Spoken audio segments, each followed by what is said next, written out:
खबर शामिल करते हैं लाहौर से।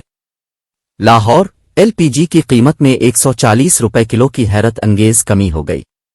ओगरा के तारीख साज फैसले ने एलपीजी माफिया की कमर तोड़ दी। एलपीजी की कीमत में हैरत अंगेज कमी। एलपीजी की कीमत 350 रुपए से कम है कर 210 रुपए फी किलोग्राम हो गए।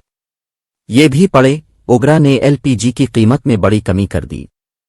एलपीजी डिस्ट्रीब्यूशन एसोसिएशन के चेयरमैन इरफान खोखर के मुताबिक सुई सदरन गैस कंपनी ने अरबों रुपए की ब्लैक मार्केटिंग की, मगर ओगरा ने इस हवाले से समाअत की और नोटिफिकेशन के बाद तफसला फैसला जारी कर दिया, जिसके तहत ओगरा के फैसले के मुताबिक अब लोकल और इम्पोर्टेड एलपीजी एक ही कीमत पर फरोख्त होगी।